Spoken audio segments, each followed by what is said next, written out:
The Brabant Killers mystery, Belgium's unsolved massacres of the 1980s. In the early 1980s, Belgium faced a wave of violence that would shock the nation. A series of brutal attacks on supermarkets and businesses left dozens dead and many more injured. The perpetrators were never definitively caught.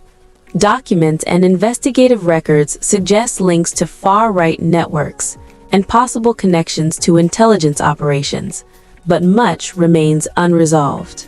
This is not rumor or speculation. It is what the judicial investigations, parliamentary reports, and media archives reveal. This is the story of the Belgian Brabant Killers, one of Europe's most mysterious unsolved criminal cases. Between 1982 and 1985, Belgium was terrorized by a series of violent robberies that would become known as the Brabant Massacres. The attacks were executed with extreme brutality. Firearms, explosives, and intimidation were used against both staff and customers. Entire supermarkets were held hostage. Cash and goods were stolen, but the level of violence far exceeded the financial gain. Judicial documents indicate that the attacks were meticulously planned, and eyewitness reports describe a level of coordination that baffled police forces at the time. Belgium, then a politically complex nation with multiple security agencies, struggled to find patterns in the chaos. The first attack occurred in 1982. By 1985, at least 28 people were dead, and scores were injured in a series of violent supermarket robberies and violent heists. The attackers, often described as wearing masks and operating in small groups, used semi-automatic weapons and explosives with remarkable precision. According to official reports, most attacks occurred in the Brabant province near Brussels. Loot was relatively small compared to the extreme violence. Eyewitness accounts describe the killers as methodical and fearless. Police investigations noted patterns that suggested the attackers had advanced training. Some reports speculated military or paramilitary experience. Belgian authorities launched one of the most extensive criminal investigations in the country's history. Official parliamentary reports confirm multiple leads were pursued over decades. Suspects were questioned, but evidence remained circumstantial. No conclusive arrest was ever made.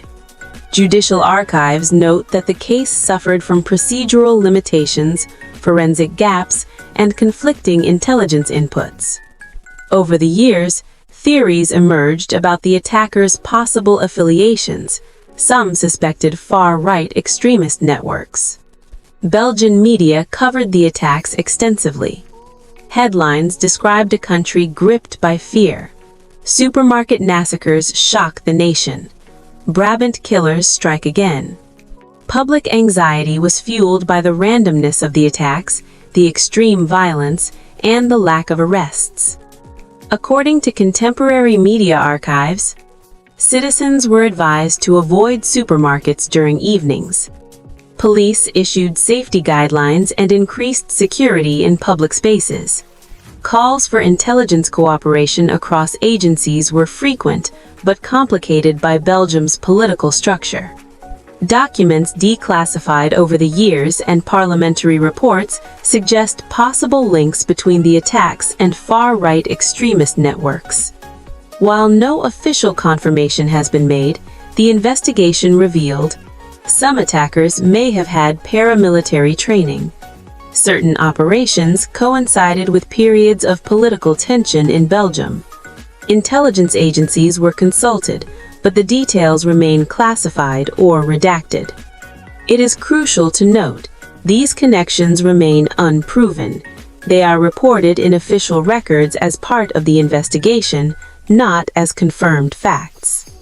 Decades of investigation were hampered by multiple factors: fragmented intelligence across regional agencies, lack of modern forensic technology at the time, loss or destruction of key evidence.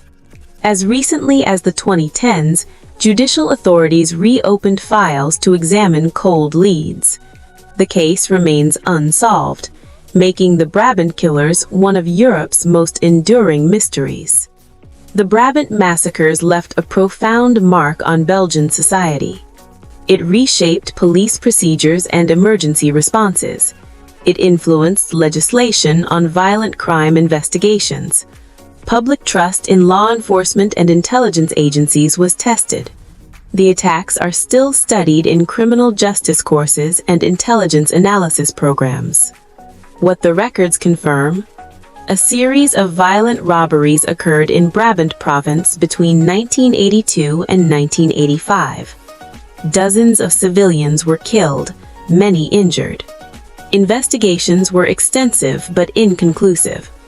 Possible links to extremist or paramilitary networks were noted, but never proven. The official archival and media records remain the primary sources for understanding this case. The Brabant Killers remain a haunting mystery.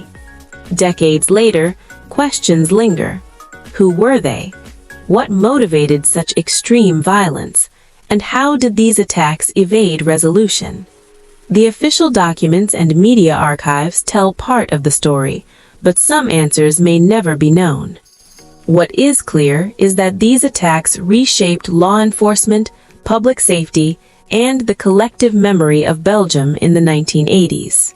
All visual elements in this film are AI-generated and are used for illustrative and educational purposes. This documentary relies strictly on judicial investigations, parliamentary reports, and media archives, without speculation beyond the historical record.